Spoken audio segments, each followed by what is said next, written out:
말씀의 제목을 같이 나눕니다. 흥황하게 하는 사람이 되라. 흥황하게 하는 사람이 되라. 아멘.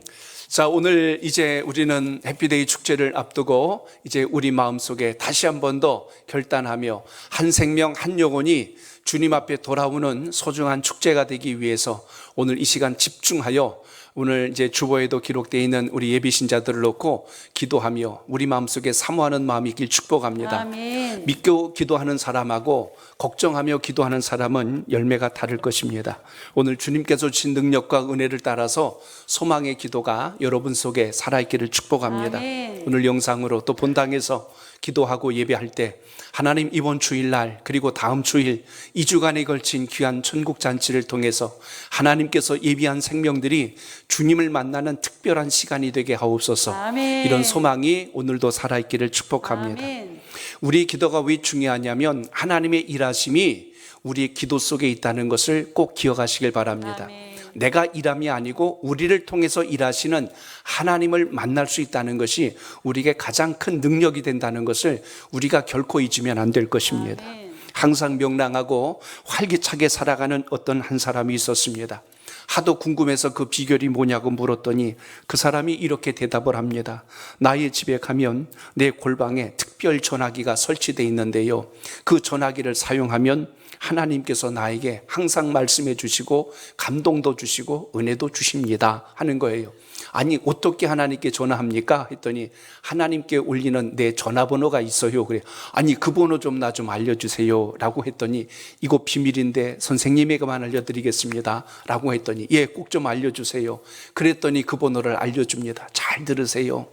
예 하고 나서 333을 누르세요. 그래서 아니 그게 도대체 무슨 말입니까? 그랬더니 예라고 하는 건 성경에 보면 예레미야서가 있고요, 33이라고 하는 것은 33장이란 뜻이고 그 마지막 붙은 3은 3절이란 뜻입니다. 아니 그게 뭐라고 써 있는데요? 그러니까 그 말씀을 읽어주는 거예요. 거기 보면 이런 말씀이 있어요. 너는 내게 부르짖으라. 그리하면 내가 내게 응답하겠고 내가 알지 못하는 크고 비밀한 일을 내게 알려주리라. 이렇게 말씀해 주는 거예요. 그렇군요. 날마다 제가 하나님 앞에 엎드릴 때마다 그 번호를 사용해야 되겠군요 하고 이렇게 고백을 합니다. 그랬더니 옆에 있던 어느 집사님이 그래요. 저는 그 번호 없어도 저는 MT 가서도 하나님께 기도합니다. 그래서 아니 어떻게 합니까? 그러니까 제 번호는 333이 아니고 77입니다. 그래.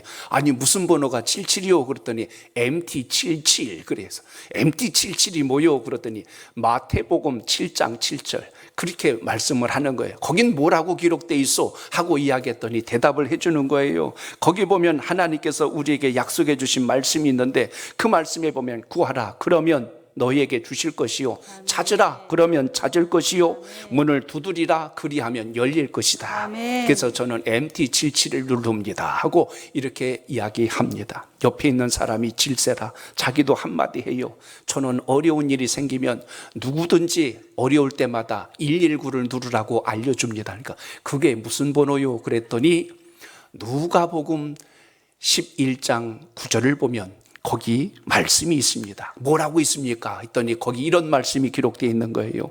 내가 또 너에게 이르노니 구하라 그러면 너에게 주실 것이요, 찾으라 그러면 찾을 것이요, 문을 두드리라 그리하면 너에게 열릴 것이니라. 아멘. 우리는 성경 구절들은 잘 들어서 알기는 한데 그게 내 삶에 적용하는 데는 상당한 거리가 있다는 겁니다.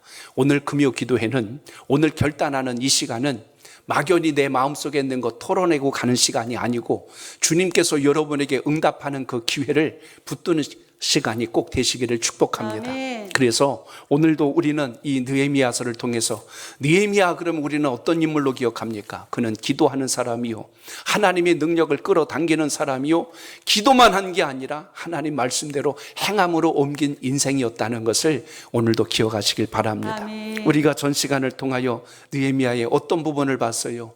그가 먼 땅 아닥사스다 왕 옆에서 그 술 맡은 관원장으로 있을 때 자기 본국 예루살렘의 성벽이 무너지고 성문이 불탔다는 소식을 들었을 때 무려 800km나 떨어진 고향 땅의 소식이라 할지라도 마음이 너무나 아파서 눈물 짓고 금식하며 하나님께 무려 4개월이나 통곡하며 기도합니다. 기도만 했을까요? 하나님 어떻게 하면 그 성벽을 다시 재생하고 다시 재건하고 성벽을 다시 세울 수 있을까요? 하고 곰곰이 기도하면서 방법을 생각해냈습니다. 그런데 때가 된 거예요. 4개월이 지난 후에 그 아닥사스다 왕이 옆에서 술 맡은 관원장으로 있던 느헤미야에게 묻습니다. 어찌하여 안색이 그렇게 좋지 않느냐? 무슨 일이 있느냐? 그랬더니 그때서야 이제 기회가 왔구나.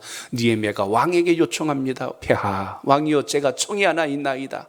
제 조상들의 묘실이 있는 땅에 성벽이 무너지고 성문이 불탔다 하오니 제가 가서 그것을 다시 재건할 수 있도록 시간을 좀 허락해 주시면 좋겠습니다. 느헤미야는 지금 이 먼 바벨론 땅에 포로로 끌려온 사람이에요. 근데 왕의 신임을 얻어서 술 맡은 관원전까지 올라갔고, 참 놀라운 것은 왕이 그 이야기를 듣자 흔쾌히 그것을 허락하는 겁니다. 자, 여러분, 허락될 수 없는 일이 허락됐다는 것은 왕이 느헤미야를 신임할 수도 있다고 말할 수 있겠지만, 근본으로 들어가자면 느헤미야가 몇 달을 기도했지요? 4개월을 하나님께 간절히 기도해서 하나님 어떻게 하면 저 예루살렘의 성벽을 다시 세울 수 있을까요? 어떤 사람을 보내면 좋을까요? 하고 수없이 묻고 있을 때 그 기도를 하나님께서 기쁘게 받으시고, 내가 가면 정말 좋겠다. 내가 가면 내가 모든 길을 열어서 준비해 주겠다. 그래서 오늘 그 상황이 벌어진 게 오늘 우리가 읽은 본문과 지난 시간 나눈 말씀 속에 있지 않습니까? 어떤 역사가 일어납니까? 그렇게 기도하고 간구하였을 때 하나님께서 역사하신 장면을 보니까, 자, 우리 오늘 읽은 말씀 바로 앞절 9절을 보겠습니다. 9절 시작. 군대 장관과 마병을 보내어 나와 함께하게 하시기로 내가 강 서쪽에 있는 총독들에게 이르러 왕의 조서를 전하였더니. 아멘. 왕에게 요청을 합니다. 내가 너에게 어떻게 주면 좋겠니? 했더니 두 가지를 요청을 했지요. 첫 번째 요청은 제가 고향 땅까지 가는 동안 국경을 넘을 때 저를 붙들지 아니하도록 왕의 조서가 써인 편지를 저에게 주십시오. 지금으로 말하면 여권을 주셔서 국경을 넘을 때 저를 의심하지 않도록 그 어디든지 통행할 수 있는 프리패스 여권을 저에게 주십시오. 왕이 그걸 허락합니다. 두 번째 요청합니다. 가서 성벽을 재건하고 성문을 다시 세우려면 건축자재가 필요합니다. 그걸 좀 저에게 주시면 좋겠습니다. 왕이 허락을 하는 거예요. 쓸 수 있는 목재와 나무들을 얼마든지 갖다 써라 하고 두 가지를 허락합니다. 자, 여러분, 딱 우리가 놀랄 일이 뭐냐면, 우리는 하나님께 기도하였는데 하나님은 누구의 마음을 움직여요? 왕의 마음을 움직여 주셨더라. 아멘. 믿으시면 아멘. 아멘. 여러분이 기도하고 간구하면 주님 앞에 오지 않을 것 같은 영혼까지도 하나님께서 그들의 마음을 열어주셔서 아멘. 주님을 만나는 감동으로 이루어진다는 것을 기억할 수 있길 바랍니다. 아멘. 그러니까 하나님의 사람이 제일 먼저 해야 될 것은 하나님이 하실 것을 믿고 소망의 기도를 드릴 수 있는 은혜가 있길 바랍니다. 아멘. 오늘도 여러분 각자의 기도 제목을 들고 왔을지라도 사람으로 생각으로는 답이 안 나오고 인간의 상식과 경험으로는 해결될 수 없는 일이라 할지라도 오늘 왕의 마음까지도 움직이시는 하나님께서 우리가 나갈 방향을 열어주신다는 걸 믿고 기도하는 은혜가 있길 축복합니다. 아멘. 오늘 9절에서 보니까 뭐라고 말씀하고 있습니까? 9절에 보니까 군대 장관과 마병을 보내어 나와 함께하게 하시기로 내가 강 서쪽에 있는 총독들에게 이르러 왕의 조서를, 왕의 편지를 전했다고 오늘 말씀하지 않습니까? 여기서 여러분 깜짝 놀라셔야 돼요. 뭐냐면 군대 장관과 마병을 보내요 라는 표현을 잘 보세요.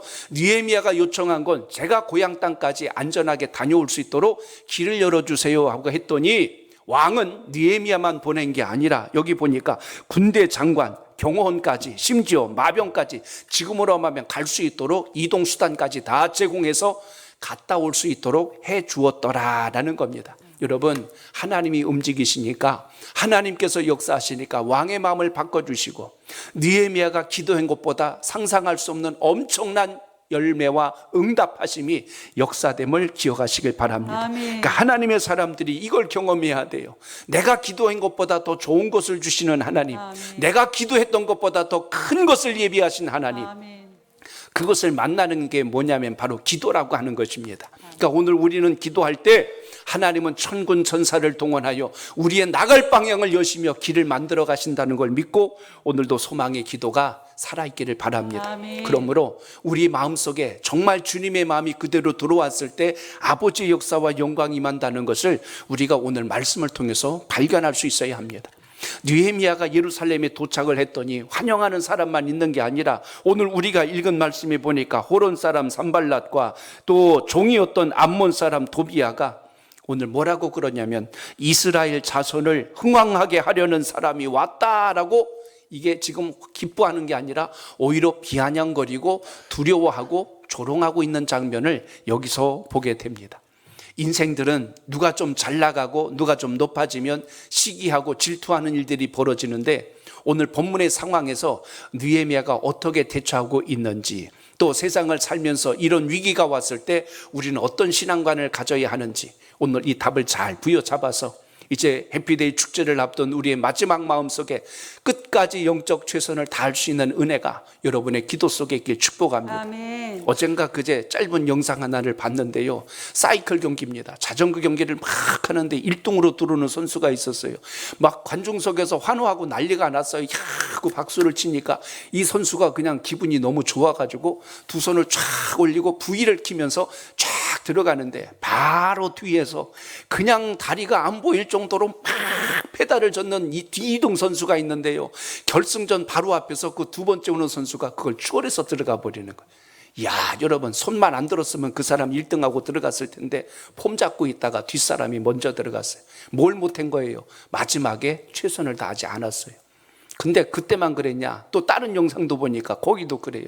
막 달려가다가 마지막에 이제 결승전에 다 왔는데 거기서 그 사람도 똑같이 V를 그리더라고.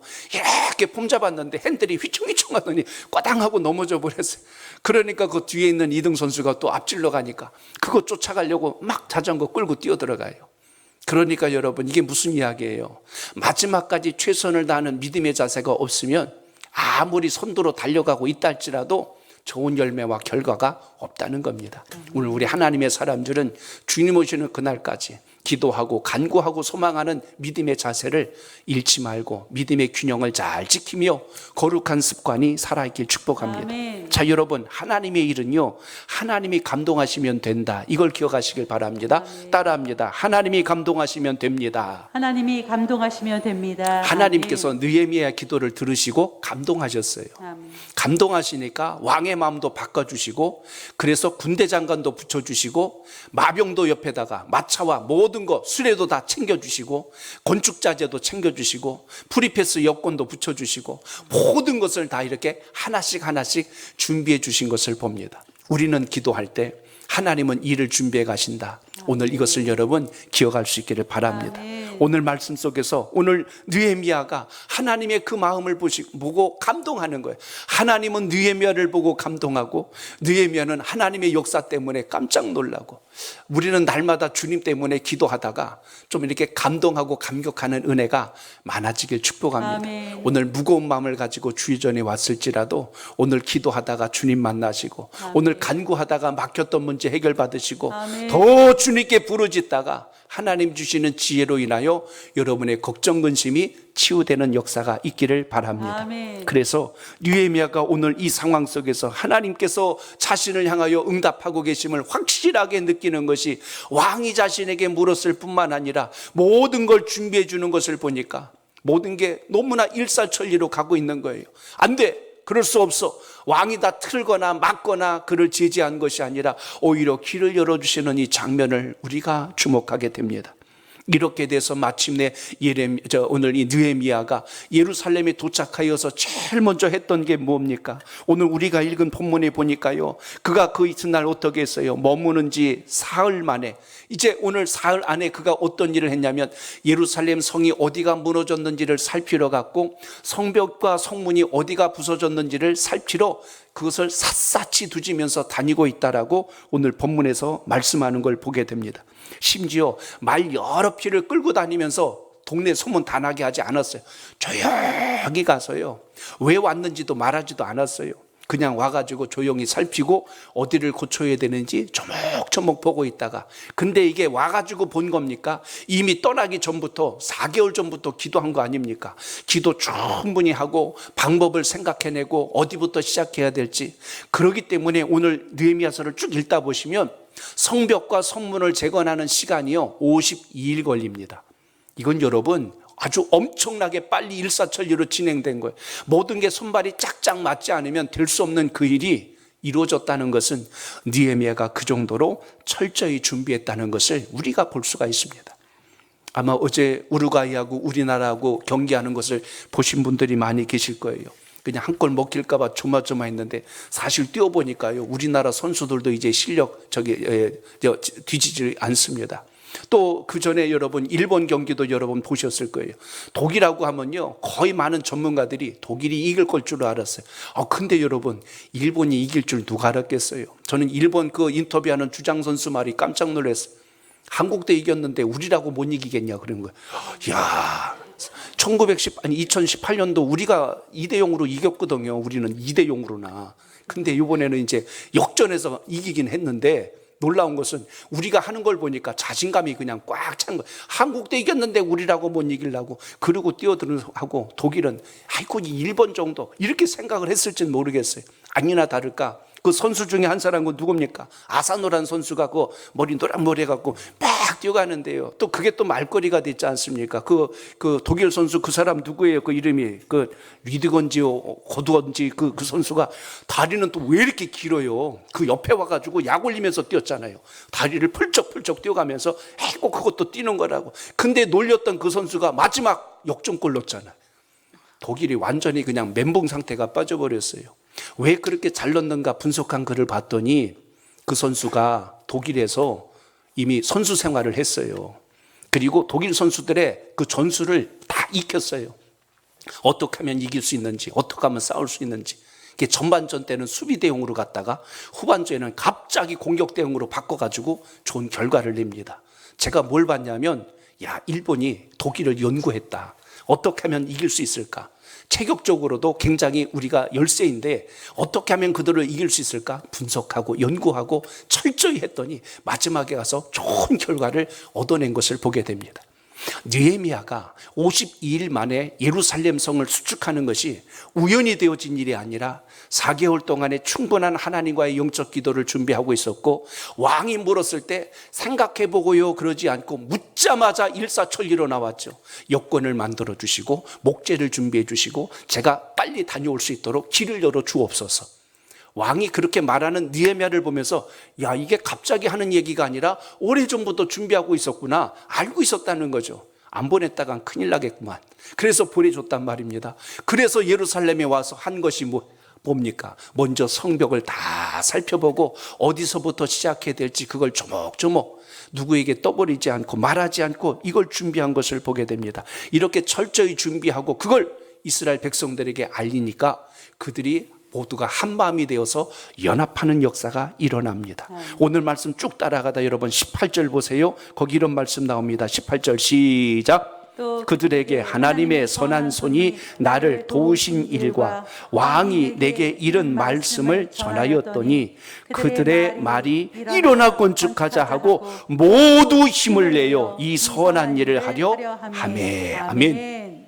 하나님 앞에 우리가 이 해피데이 축제를 한다는 게 어느 날 갑자기가 아니잖아요. 우리가 그동안 기도해왔고 늘 우리의 마음속에 이러한 시간들을 통해서 한 생명이 주님 앞에 온다는 걸 우리가 경험했고, 또 그러기 때문에 올해도 이와 같은 일을 위해서 온 성도들이 한 마음으로 지금도 기도하고 있지 않습니까? 그렇기 때문에 마지막까지 우리의 영적 긴장의 끈을 놓지 말고 끝까지 최선을 다하는 은혜가 있길 축복합니다. 열매와 결과를 하나님께서 맺게 하시기까지 우리는 우리에게 주어진 본분 놓치지 말고 최선을 다하는 은혜가 있기를 바랍니다. 선한 동기로 시작된 하나님의 일은 반드시 연합과 동역과 선한 결과를 만드는 하나님의 역사가 있다는 것을 오늘 말씀에서 주목합니다. 오늘 여러분의 기도 속에 아버지 하나님의 이 역사, 주님의 마음을 감동케 하는 기도가 여러분 속에 있기를 축복합니다. 하나님 마음이 감동되면 하나님께서 우리에게 길을 여실 뿐만 아니라 내가 생각했던 것보다 더 좋은 것을 예비하셔서 우리에게 깜짝 놀랄 만한 은혜의 길을 열어주심을 기억하시길 바랍니다. 아멘. 그러니까 내 생각의 고정관념에 사로잡히지 말고 하나님의 역사를 소망하는 기도가 여러분 속에 있기를 바랍니다. 아멘. 그러나 우리가 한 가지 오늘 본문에서 기억해야 될 게 있어요. 하나님의 일에도 고난이 있다는 이야기입니다. 한번 따라합니다. 하나님의 일에도 고난은 있습니다. 고난은 있습니다. 오늘 10절에 보면 호론 사람 산발랏, 그리고 종되었던 암몬 사람 도비야, 그리고 저 뒤에 보시면 이제 또 아라비아 사람 게셈이 나오는데, 이들이 느헤미야가 예루살렘으로 돌아왔다는 소식을 듣고 그들이 위협을 느껴서 그를 비난하고 그를 조롱하는 것을 보게 됩니다. 심지어 바사 제국의 그 페르시아 제국 왕에게 오히려 이들이 예레미야가 지금 성을 재건해서 다시 나라를 강하게 만들고 있나이다라고 그를 모함하기 위한 편지를 보내고 이런 일까지 벌어지는 거예요. 그러니까 사람의 마음이 악하고 불의하면 지금 예레미야가 하는 일은 굉장히 거룩한 일이고 모든 사람들이 볼 때 기뻐할 만한 일인데, 그 기뻐할 만한 일을 기뻐하지 않고 있다는 사실을 우리가 여기서 발견하게 됩니다. 결국 하나님의 거룩한 일을 하려고 할 때 막는 자가 있고 방해하는 자가 있고 조롱하는 자가 있고 회방하는 자가 있다는 거예요. 느헤미야가 그것 때문에 좌절했을까요? 아니에요. 거기에 반응하지 않고 해야 할 일에 반응했어요. 사람들의 소리에 눈치 본 게 아니고 내가 무엇을 해야 되는가에 본질을 붙들었다는 것. 오늘 우리의 신앙의 자세도 마찬가지입니다. 하나님이 주신 것을 붙들고 내게 주신 사명 따라 충성할 줄 아는 하나님의 사람 되시길 바랍니다. 아멘. 사람이 심기가 불편해질 때가 언제냐면 자기와 밀접한 이해관계가 있을 때, 그때 심기가 불편해집니다. 그 일이 옳으냐 그르냐 중요하지 않아요. 그냥 내가 손해볼 것 같으면 반대하고 무조건 막으려고 그래요. 오늘 여기 소개된 이 사람들 다 하나같이 누굽니까? 예루살렘 주변에 살던 사람들이에요. 그 나라입니다. 호론 땅 사람, 암몬 사람, 또 아라비아 사람, 다 예루살렘을 중심으로 주변 국가에 사는 사람들인데 이들이 긴장하는 겁니다. 왜요? 무너져서 성벽이 불타버리고 성문이 불타고 성벽이 무너졌으니 이제 예루살렘은 끝났다라고 생각을 했는데, 다시 성벽이 세워지고 성문이 딱 보호되면 그 안에 있는 사람들이 안전해질 것이고, 그럼 다시 군사력이 세워질 거면 자기 나라에 위협이 될 것 같은 두려움이 오자 그를 모함하고 비난하고 그를 괴롭게 하려고 이들이 마음을 같이 했다는 것입니다. 그러니까 여러분, 세상 살다 볼 때 누가 여러분을 힘들게 하거나 괴롭힌다, 반드시 여러분과 뭔가 연관이 되어 있을 때 그런 일들이 생길 수 있다는 것을 우리가 여기서 보게 됩니다. 또 한 가지는 자기의 자존심이 걸린 문제이기 때문에 계속해서 방해하는 것을 우리가 볼 수가 있지요. 그 마음에는 여러분, 잘 되는 것을 축복하는 게 아니라 싫어하는 거예요. 상대방이 줬다는 거, 상대방에게 자기가 줬다는 거에 있어서 용납이 잘 안 되는 거예요.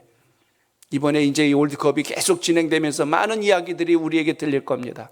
그런데 과거 같으면 여러분, 나라와 나라가 전쟁을 벌일 일을 이제는 축구라는 경기를 통해서 그 나라의 국력과 그 나라의 어떤 모든 이 조직력들을 우리가 배워가는 이런 어떤 또 하나의 문화를 우리가 접하고 있지 않습니까? 신앙 안에서는 안 그럴까요? 우리가 하나님이 기뻐하는 일을 하면 악한 권세도 마귀도 역시 날뛰고 역시 회방한다는 것을 우리가 영적으로 민감하게 볼 수 있어야 합니다. 믿음을 약하게 만들고 우리 마음속에 의심이 들어오게 만들고 두려워지게 하고 별의별 생각들로 인하여 하나님께 집중하지 못하게 만드는 이 세상의 권세 앞에서 오늘 쓰러지는 자가 아니라 느헤미야처럼 강하게 일어나는 역사가 여러분 삶 속에도 살아있기를 축복합니다. 아멘. 그러므로 오늘 느헤미야의 태도를 우리가 배워야 돼요. 하나님의 사람들은 이 자세를 배워야 되는데, 오늘 여기 보니까 선한 일을 할 때 오늘 느헤미야가 어떤 각오를 했냐면 고난을 각오했어요. 그래, 힘들게 하는 자 있을 수 있다. 그러나 그들로 인해서 내가 결코 흔들리지 않을 것이다. 오늘 여러분이 귀한 기도의 시간을 통해서 믿음의 담력으로 무장하여 아버지 하나님의 뜻이 여러분 속에 있기를 축복합니다. 아멘. 악한 자들의 눈에는 하나님의 선한 일을 하는 사람들을 그걸 어떻게 보면 그냥 볼 수가 없는 거예요. 그래서 회방하고 그래서 방해하는 것을 보게 됩니다. 오늘 본문에 보면 비난하잖아요. 멸시하잖아요. 미워하고 있는 것을 우리가 보지 않습니까? 그러나 고난이 우리의 끝이 아니라 하나님께서는 그걸 통하여 우리를 강하게 세우시는 놀라운 역사가 있음을 잊지 않길 바랍니다. 아멘. 순금이 그냥 만들어지던가요? 뜨거운 용광로에 녹여져서 불순물이 다 빠져나가야 가장 정결하고 가장 순결한, 가장 순수한 금이 남듯이 오늘도 우리가 하나님의 은혜 안에서 고난의 용광로에서 녹여질 때 순수한 신앙과 믿음의 열정으로 주님께 나갈 수 있길 축복합니다. 아멘. 그래서 바울도 고백하잖아요. 우리의 고난은 장차 우리가 누릴 영광과 좋게 비교되지 못한다. 아멘. 그러니까 여러분, 하나님의 은혜와 영광이 크면 우리 앞에 닥쳐진 고난은 우리를 힘들게 할 수 있는 그런 권세가 못 된다는 것입니다. 아멘. 디모데후서 3장 12절에 보니까 거기 이렇게 말씀합니다. 우리 봅니다. 시작. 무릇 그리스도 예수 안에서 경건하게 살고자 하는 자는 박해를 받으리라. 아멘. 경건을 향해서 가니까요, 악한 권세가 계속 걸림돌을 놓고 또한 우리 앞에 자꾸만 발목을 잡으려고 할 때가 있다는 것입니다. 오늘 2장을 쭉 보시면 아시겠지만 느헤미야는 원망하지 않았고, 두 번째 포기하지 않았습니다. 세 번째 계획대로 진행했습니다. 오늘 이것이 우리가 믿음의 사람들이 가져야 할 자세입니다. 누구 원망할 필요 없고 포기할 이유 없고 하나님 주신 계획과 방법대로 주님 앞을 향해서 힘있게 나가는 은혜가 여러분 속에 있기를 축복합니다. 아멘. 여러분, 이스라엘 백성들이 광야 40년 동안 편안한 비단길 갔던가요? 아니지 않습니까? 그들이 갔던 길은 비록 그들이 원망과 불평 속에 있을지라도 하나님께서는 그 거친 땅을 그들로 하여금 인도하셔 가신 것을 우리가 보게 됩니다. 좀 순적하게 갔으면 참 좋겠는데 그들은 그 광야를 지날 때 쉽지 않는 고난의 시간들을 통과합니다. 우리도 인생을 살면서 그동안 살아오신 여러분의 인생이 늘 순탄한 길만은 아니었을 거예요. 힘든 일, 어려운 일, 괴로운 일, 예상하지 못했던 난관들 앞에 쓰러질 때, 그러나 그때가 우리 인생의 끝이던가요? 아니지요. 우리가 더 강해지고 우리의 시야가 더 넓어지고 아버지 하나님의 뜻을 더 깊이 볼 수 있는 기회가 되었다는 것을 우리는 인생을 살면서 경험하게 됩니다. 사도 바울을 생각해 보세요. 그가 예수님을 만나고 나서 바로 사역을 위하여 사도로 뛰어든 것이 아니라 3년이란 시간을 통하여서 다시 자기가 하나님의 일을 하는 사도로서의 길을 갈 수 있는 훈련의 시간을 갖지 않습니까? 우리 모두가 마찬가지예요. 인생의 고난의 시간은 우리가 소멸되는 시간이 아니라 손해보는 시간이 아니라 우리가 더 강해지고 우리가 더 정결해지고 보배로워지는 시간이라는 것을 잊지 않길 바랍니다. 그러니까 여러분, 기도하지 않고 신앙하는 사람보다 한 번도 하나님 앞에 엎드린 영혼을 통해서 하나님의 뜻이 더 정확하고 분명하게 우리에게 나타남을 기억하시길 바랍니다. 아멘. 모세를 생각해 보세요. 80세 부름받는다는 게 40세 부름받는 것만 못하지 않습니까? 그런데 80세라는 것이 단순한 숫자의 문제가 아니라 오히려 그 40년 동안 미디안 땅에서 양을 치며 많은 시간들을 자기 자신과 싸웠고 또 하나님의 뜻을 생각해 보았고 아버지 하나님이 부르실 그 순간까지 자기와 영적 내적 싸움을 했던 그 시간들이 그를 하나님께서 쓰시는 강한 도구로 만드는 과정을 경험하게 됩니다. 아멘. 아브라함은 안 그랬을까요? 갈대아 우르에서 부름받고 그가 25년이란 시간을 거치면서 하나님이 주시는 약속의 자녀를 얻기까지 내가 너에게 복의 근원을 삼겠다, 내가 너를 믿음의 조상으로 삼겠다, 이 말씀을 얻기까지 또 하나님과 얼마나 많은 교제 속에서 훈련을 받았을까를 생각해 보십시오. 다윗은 목동이었다가 하나님의 부름을 받고 기름 부음을 받았어. 그래서 마침내 그가 골리앗을 쓰러뜨리고 바로 왕위로 오를 줄 알았는데 그게 아니지 않습니까? 사울이 시기하고 질투하여서 그 다윗을 죽이기 위하여 얼마나 쫓아다니고 괴롭게 했어요. 그것을 시간적으로 보니까 약 17년이에요. 17년 동안 도망자처럼 도망다녔어요. 나라를 위해서 의로운 일 해놓고도 쫓기는 인생이 되었을 때 그 인생의 절망감이 얼마나 컸을까요? 그런데 다윗은 그로 인하여 인생을 비관하거나 그로 인하여 사울을 죽일 기회가 2번이나 있었을 때도 죽이지 않고 믿음 안에서 섰던 것처럼 오늘 우리 하나님의 사람은 주님께서 가게 하시는 고난의 길 속에서도 우리를 보배와 정금같이 만드는 역사가 있음을 잊지 않길 바랍니다. 아멘. 집에 가면 다이아 한두 개씩은 다 있죠. 응? 없어요? 있잖아요. 근데 다이아의 가치를 어디서 우리가 보냐면 얼마만큼 그 세공업자들이 잘 모양을 내고 깎느냐에 따라서 가치가 달라진다는 걸 우리는 압니다. 모양을 내면 낼수록 빛이 더 많이 나거든요. 그게 원석이 가지고 있는 특징입니다. 우리 인생도 주님이 만져주시고 주님이 다듬어 주시면 우리의 인생에서 그리스도의 영광과 그 빛이 찬란하게 드러남을 잊지 않길 바랍니다. 아멘. 그러므로 오늘도 여러분 기억하세요. 느헤미야가 지금 눈앞에 닥친 이 주변을 자신을 괴롭히는 일들이 이건 사실 여러분 느헤미야가 포기할 일도 아니고 원망할 일도 아니라 오로지 자신에게 주어진 일을 집중할 수 있는 거기에 모든 것을 두었던 것처럼 우리 신앙과 믿음도 그 속에서 역사함 받기를 축복합니다. 아멘. 요셉을 더 이야기해 볼까요? 요셉도 애굽으로 팔려갈 땐 억울한 인생이었고 누명을 써서 감옥 밑바닥까지 내려갈 땐 절망스러운 상황입니다. 그런데 그 고난의 시간을 통하여 바로 왕을 만나게 하시고 거기에서 총리의 자리까지 오르게 하시는 그 과정은 사람의 눈으로 보면 가장 절망적이고 가장 비참한 시간들이었지만 주님께서 보실 때는 그것이 하나님의 영광을 이루기 위한 축복의 디딤돌들이었다는 것을 우리가 발견할 수 있습니다. 하나님의 사람은 반드시 이 눈을 떠야 돼요. 내 인생의 고난은 장애물이 아니다. 내 인생의 고난은 걸림돌이 아니다. 하나님의 영광을 위한 축복의 디딤돌이다. 바로 이것을 기억하신다면 오늘 이 시간 기도할 때 내적 무장을 든든하게 하시는 하나님의 역사가 여러분과 함께함을 믿으시기 바랍니다. 아멘. 주님께서 복음 사역을 전하실 때도 풍랑이 일잖아요. 제자들이 배 뒤집어진다고 난리가 났어요. 주님께서 일어나셔서 풍랑을 잠잠케 하시고 그 날뛰는 제자들한테 잠잠하라고, 괜찮다고, 왜 믿음이 없느냐, 오히려 꾸짖지 않습니까? 제자들이 생각할 때 어떻게 주님과 같이 가는데 풍랑이 일어나요? 어떻게 주님과 같이 가는데 이런 난리가 일어날 수 있습니까? 그러나 우리 하나님의 사람들은 그게 풍랑과 난리가 아니라 주님과 함께 하시면 거친 풍랑까지도 잠잠케 하시듯이 우리 인생 속에 어떤 위기와 어려움이 놓일지라도 주님과 함께 할 때 우리 인생에 하나님의 역사와 하나님의 이적의 역사가 일어나고 있다는 것을 믿고 승리하는 기도가 있기를 축복합니다. 그러므로 하나님의 계획대로 우리가 다시 일어나는 것, 이것이 복음의 비밀이라는 것을 기억할 수 있길 바랍니다. 아멘. 한번 따라합니다. 하나님의 계획대로 하나님의 계획대로 다시 일으켜야 합니다. 다시 일으켜야 합니다. 그래서 여러분, 우리가 코로나라고 하는 이 3년의 긴 시간 동안 쉽지 않은 우리 어려움들을 겪지 않았습니까? 그래서 우리가 위축되고 또 하나님을 향한 의욕도 많이 떨어지고, 그러나 이제는 여러분, 우리가 오늘 느헤미야를 통하여 담고 배워야 할 것은 하나님 뜻에 집중하고 아멘. 환경에 치우치지 아니하고 아멘. 내게 주신 은혜가 다시 주님을 향하여 소망의 불꽃처럼 일어나기를 구하는 기도가 있기를 축복합니다. 아멘. 그러므로 하나님의 계획을 따라가는 사람이 믿음의 사람이지, 내가 알고 있는 경험과 환경 하에서 주저앉는 사람이 결코 믿음의 사람이 아니라는 사실입니다.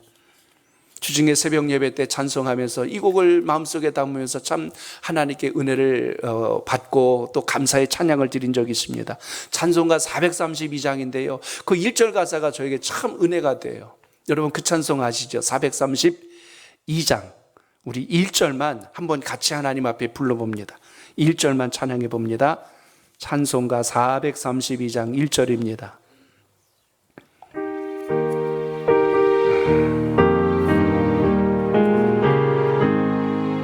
가사를 잘 생각해 보시면서 찬양해 보십시오. 주님이 우리와 어떻게 인도하시는지. 큰 물결이 설레는 어두운 바다, 저 등대의 불빛도 희미한데 이 풍랑에 배저 항해하는 주 예수님이 배의 사공이라 나 두려움없네 두려움없도다. 주 예수님 느껴요 계시도다. 이 흉흉한 바다를 다 지나면 저 소망의 나라에 이르리라. 아멘. 내 인생의 장애물은 걸림돌이 아니라 디딤돌이다. 이것을 믿음의 고백 안에서 기도하며 오늘 결단할 수 있기를 축복합니다. 아멘. 이사야서 38장 17절에 보니까 이렇게 말씀합니다. 시작. 보옵소서. 내게 큰 고통을 더하신 것은 내게 평안을 주려 하심이라. 주께서 내 영혼을 사랑하사 멸망의 구덩이에서 건지셨고 내 모든 죄를 주의 등 뒤에 던지셨나이다. 아멘.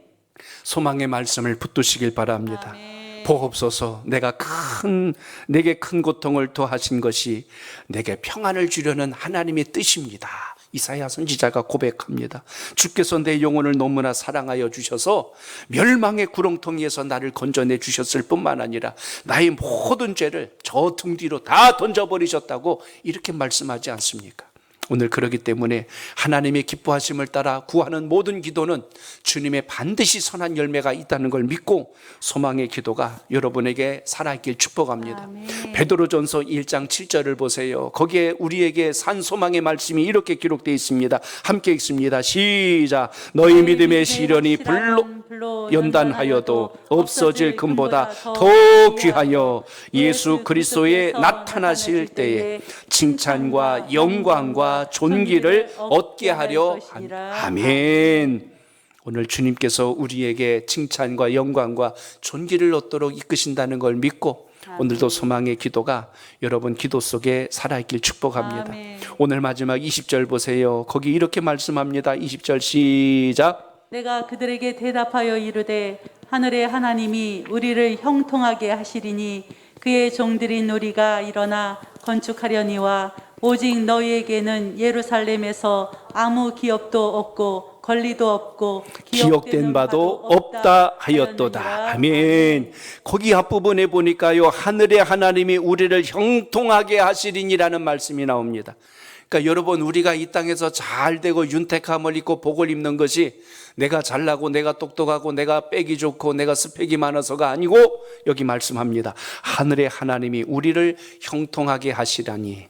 오늘 여러분, 우리의 길을 여시는 분이 우리 주님임을 기억하고 믿음의 고백이 있길 축복합니다. 나의 능력이 아니고 내가 가진 재력이 아니고 내가 가진 기술이 아니라 하나님을 절대적으로 신뢰할 때 하나님께서 우리에게 건지시는 이 놀라운 역사를 경험하게 된다는 것 잊지 않기를 바랍니다. 느헤미야는 자신에게 주어진 임무를 수행하기까지 입으로 여기저기 떠버리지 않았어요.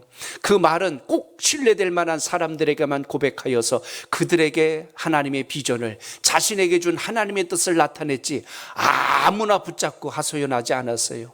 지금 자신을 향한 백성들 앞에서 하나님의 온전한 뜻을 전합니다. 자, 느헤미야가 전한 마지막 이 고백을 우리가 나누면서 오늘 말씀의 결론을 맺고자 합니다. 자, 여러분 11절과 12절 두 절을 한번 보세요. 시작. 내가 예루살렘에 이르러 머무른 지 사흘 만에 내 하나님께서 예루살렘을 위해 무엇을 할 것인지 내 마음에 주신 것을 내가 아무에게도 말하지 아니하고 밤에 일어나 몇몇 사람과 함께 나갈새 내가 탄 짐승 외에는 다른 짐승이 없더라. 아멘. 지금 자기 앞에 지금 방백들을 모아놓고 제사장을 모아놓고 신실한 사람들을 앉혀놓고 그들에게 지금 이것을 전하고 있습니다. 내가 지금 여기에 온 것은, 예루살렘에 온 것은 단순히 성벽을 세우고 성문 고치려고 온 게 아니라 이걸 통하여서 하나님의 영광이 다시 살아나고 낙심한 영혼들을 다시 깨우기 위하여 이 일을 하기 위하여 왔소이다. 느헤미야의 목적이 뭐라고요? 성벽 재건이 아니고 하나님의 영광을 다시 일으키기 위하여서. 해마다 우리가 해피데이 축제를 하는 이유는 전도하여서 한 명 더 이 자리 빈자리 채우기 위함이 아니라 하나님께서 가장 기뻐하신 일을 통하여 이 땅에 우리에게 주신 사명을 성실하게 잘 감당하여서 하나님의 영광이 이 땅에 드러날 수 있도록 최선을 다하는 은혜가 우리의 믿음 속에 있길 축복합니다. 아멘. 그래서 우리 열심히 전도하는 겁니다. 그래서 우리 선교하는 겁니다. 그래서 우리가 이웃을 돕고 구제하고 봉사하는 이유가 바로 거기에 있어요. 단순히 눈에 보이는 표면적인 일에 머물러 버리면 세상 집 짓다가 끝나는 인생 됩니다. 우리는 이 땅에서 주님 주신 소명을 성취하고 완성하기 위하여, 그래서 우리는 무너졌던 것을 다시 수축하고 회복하는 믿음의 결단이 오늘 이 기도 시간에 여러분 속에 살아있기를 축복합니다. 아멘. 오늘 느헤미야가 무엇을 다시 재건합니까? 단순한 성벽과 성문이 아니라 낙심하고 절망하고 비관하고 쓰러져 있는 예루살렘에 사는 하나님의 백성들의 마음속에 다시 하나님이 우리와 함께 하신다는 소망을 전하기 위하여 하나님께서 나를 이 먼 곳까지 다시 보내셔서 이것을 수축하라고 하셨으니 유다 백성들이요, 예루살렘 성에 사는 하나님의 사람들이요, 우리 다시 하나님 말씀 붙들고 일어섭시다. 비전이 분명하고 목표가 선명하면 온 백성들이 한마음이 되어서 그 위기를 극복해 나갑니다. 코로나가 위기가 아니라 하나님을 향한 믿음의 뿌리가 없는 우리의 신앙이 위기입니다. 오늘 우리가 정신을 바짝 차리고 더욱더 주님 주신 소명 회복하는 역사가 오늘 기도를 통하여 여러분 마음속에 다시 회복되기를 주의 이름으로 축복합니다. 아멘. 사람을 신뢰하는 것이 아니고 내 자신을 신뢰하는 것이 아니고 내가 가진 능력이나 내가 가지고 있는 기술을 의지하는 것이 아니고 하나님을 의지하고 나갈 때 하나님은 우리에게 맡겨주신 시간과 재능과 은사를 통하여 주의 영광의 꽃을 피우신다는 걸 믿으시고 승리하는 기도가 있기를 축복합니다. 아멘.